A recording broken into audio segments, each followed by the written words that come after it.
Hola, hoy les comparto una idea poderosa del artículo llamado La influencia de George Herbert Mead en las bases teóricas del paradigma constructivista. ¿Qué nos plantea el artículo? Que muchas de las nociones centrales del constructivismo, como la construcción social, el sujeto, la reflexividad y la internalización de normas sociales, tienen raíces en George Herbert Mead. Mead consideraba que el yo se forma en la interacción social, que dependemos del reconocimiento de los otros y que hay un otro generalizado y cuyas normas interiorizamos. Para el constructivismo, estas ideas son esenciales. No nacemos con un yo fijo, sino que nos vamos haciendo, como sujetos a través del diálogo con los demás y tomamos en cuenta lo que la cultura espera de nosotros. Hola, mi nombre es Jessica Alexandra Macías. Les voy a hablar sobre las cadenas de rituales de interacción de Colin Randalls. Bueno, Colin Randalls nos dice que los rituales tienen cuatro efectos principales. Primero, solidaridad grupal. Estos son sentimientos de membresía. Segundo, experiencia emocional individual. Es una sensación de confianza, contento, fuerza, entusiasmo e iniciativa para la acción. Tercero, símbolos que representan el grupo. Aquí Colin nos habla de emblemas o representaciones, iconos, palabras, gestos que los miembros sienten asociados a sí mismos como una colectividad. Cuatro, sentimiento de moralidad. Es la sensación de sumarse al grupo, respetar sus símbolos y defenderlos a ambos de los transgresores. Es hacer lo correcto. Collins también nos habla sobre los componentes básicos de la teoría. Entre ellos tenemos los rituales formales y los rituales naturales. Bueno, un ritual es una ceremonia formal que van a una secuencia de acciones estereotipadas, ¿no? Recitar fórmulas verbales, cantar, hacer gestos tradicionales, vestir atuendos igualmente tradicionales. Las fórmulas estereotipadas pueden generar rituales sociales eficaces. Un ejemplo de los rituales formales puede ser una ceremonia de grados o en mi contexto la fiesta que le hacemos al Inti Raymi, ¿no? Un ejemplo de rituales naturales puede ser el saludo que todos lo realizamos de forma natural. Eso sería por ahí. También están los rituales fallidos, los rituales vacíos y los rituales forzados. Según Collins Randall, dice que no todos los rituales tienen éxito. Algunos fracasan penosa e incluso dolorosamente. Otros se desvanecen mansamente y otros formalidades vacías sufridas bajo coacción, incitan rebeliones que cuando triunfan los abrogan con júbilo. Eso es lo que nos dice Colin. Voy a dar unos ejemplos sobre los rituales fallidos. Por ejemplo, una reunión comunitaria que es convocada para fortalecer la unidad, pero que la mayoría llega distraída, sin interés real y personas que apenas participan. Entonces, este ritual falla porque no logra esa conexión emocional ni el compromiso. Ahora voy a dar un ejemplo de ritual vacío. Un ejemplo es, por ejemplo, el saludo protocolario de ¿cómo estás? Es un ascensor, cuando ninguno de los dos espera realmente la respuesta. Se cumple la forma ritual, pero está vacío de emoción y de sentido. Un ejemplo de ritual forzado, por ejemplo, cuando piden un minuto de silencio por algún evento que se haya presentado, bueno, eso es algo impuesto sin que las personas sientan cercanía con la causa del homenajeado o a quien se vaya a homenajear por ese minuto de silencio.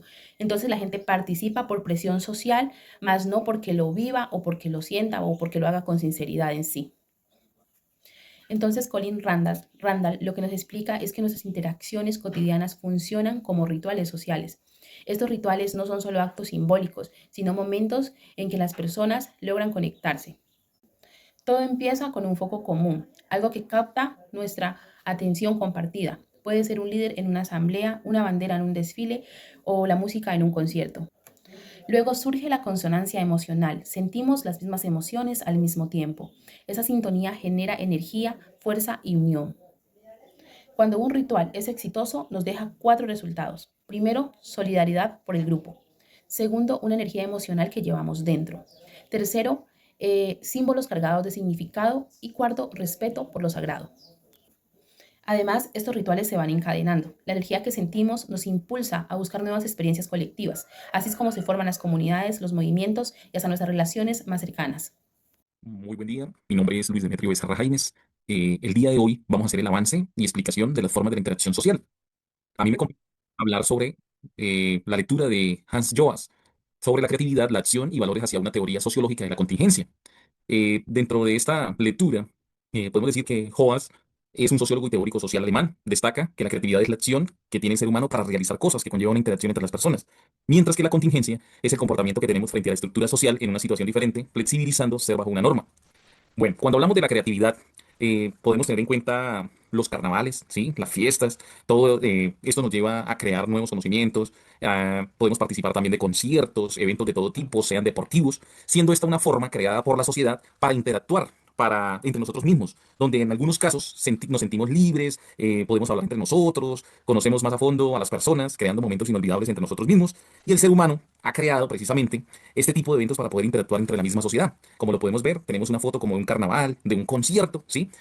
Todos estos grandes eventos son de gran magnitud y son creados por la misma sociedad. ¿Para qué? Como para la diversión de la gente, para que podamos compartir ese tema de creatividad. Y existen muchos, muchos más en todo el mundo, tipo de eventos que llegan a las personas y pueden crear ese tipo de afecto, de conocernos y generar más amenas las amistades dentro de la misma sociedad.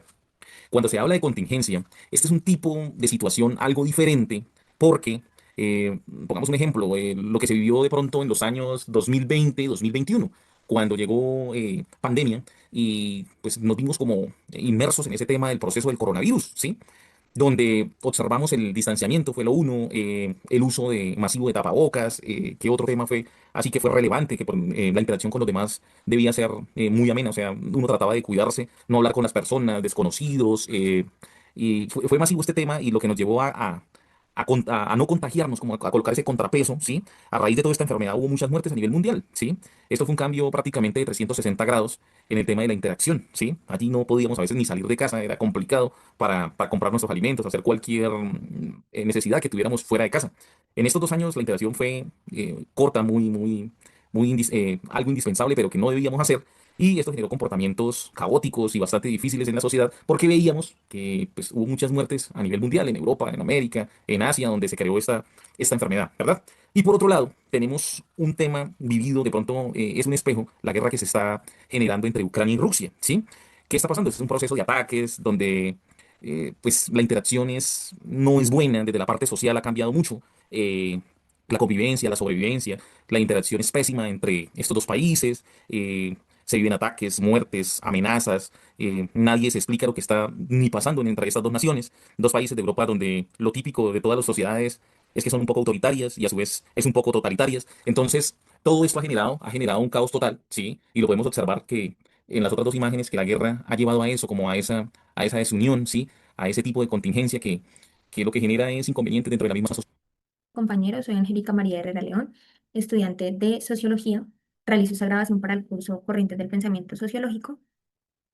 Como parte de nuestro trabajo con nuestros compañeros, decidimos hacer por tiempos las grabaciones de cada uno y nos dividimos cada uno los roles. Me correspondió hablar acerca del autor Durkheim. Entonces, por aquí tengo mi presentación para hablar acerca de ese autor. Quiero iniciar pues resaltando que Emile Durkheim es un sociólogo cuyo trabajo realmente fue el que abrió la puerta para que la sociología fuera considerada como un estudio completamente independiente de la filosofía, puesto que hasta el siglo XIX se consideraba como una rama de la filosofía.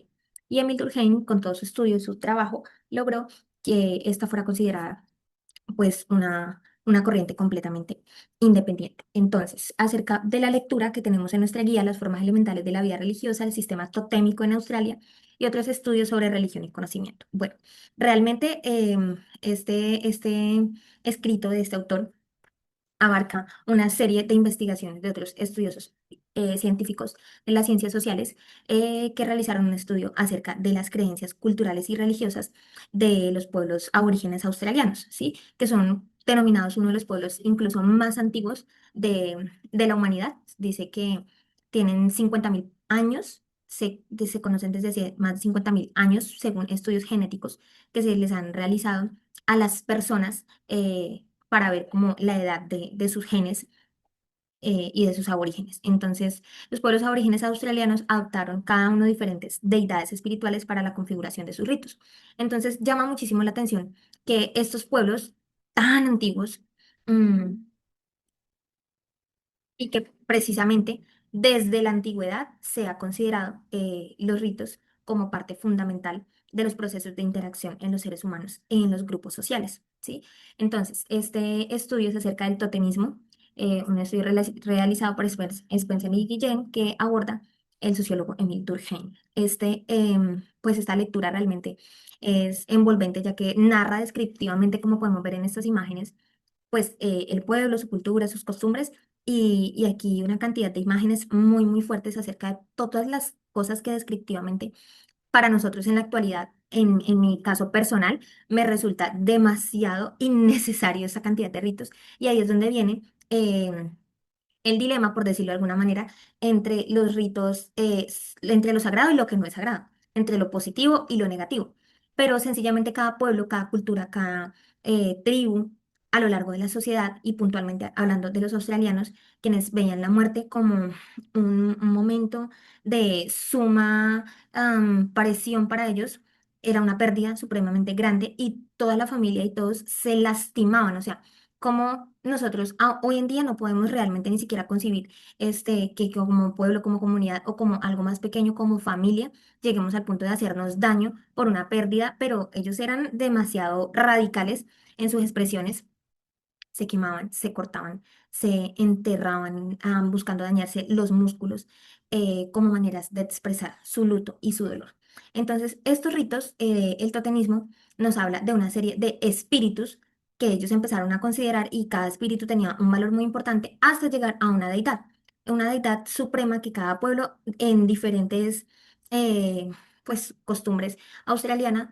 Finalmente había uno que era el superior. Habían muchísimas deidades espirituales antes, pero había uno que era el superior y el considerado por todos, a pesar de las diferencias eh, socioculturales de la época, todos reconocían a esa misma deidad superior. Y es algo que actualmente para nosotros, pues, es familiar, ¿sí? Porque en diferentes culturas, costumbres y países, pues todos tenemos diferentes costumbres, diferentes creencias, pero finalmente cada una de estas, en diferentes formas o nombres o denominaciones, reconocemos una deidad superior independientemente de nuestra creencia o de nuestro contexto cultural. Para todos tenemos una deidad, algo superior en lo que creer. Y esto sencillamente, pues, el pueblo australiano, estamos hablando de un pueblo supremamente antiguo, a la actualidad, pues es algo que denota claramente una necesidad del ser humano de realizar este tipo de ritos, bien sean sagrados o no, positivos o no, como una forma de expresión, de comunicación o de sostén de la comunidad, ¿sí?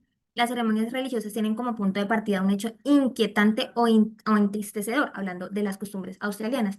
Conservan su poder estimulante sobre el estado afectivo del grupo y de los individuos por el solo hecho de ser colectivas, elevan el tono vital y cuando uno siente vida en sí mismo. Entonces, esto nosotros hoy en día lo consideramos, podemos considerarlo desde mi punto de vista absurdo y completamente innecesario, pero para ellos era una forma de mantener esa colectividad y sentir en la muerte esa fragilidad de su vida. Y era una forma de hacerlo. El rito en el luto nos proporciona un primer ejemplo muy importante de ritos piaculares. Sin embargo, es necesaria una distinción entre los diferentes ritos que constituyen el luto, ¿sí? Siempre hay los ritos buscan tener como llegar a un punto, a un límite. Entonces, nosotros, ¿de qué forma podemos llevar esta costumbre, este rito y la importancia de los rituales en los diferentes grupos sociales que existen? ¿Sí? Por ejemplo, hablándolo sin puntos tan extremistas, ¿no?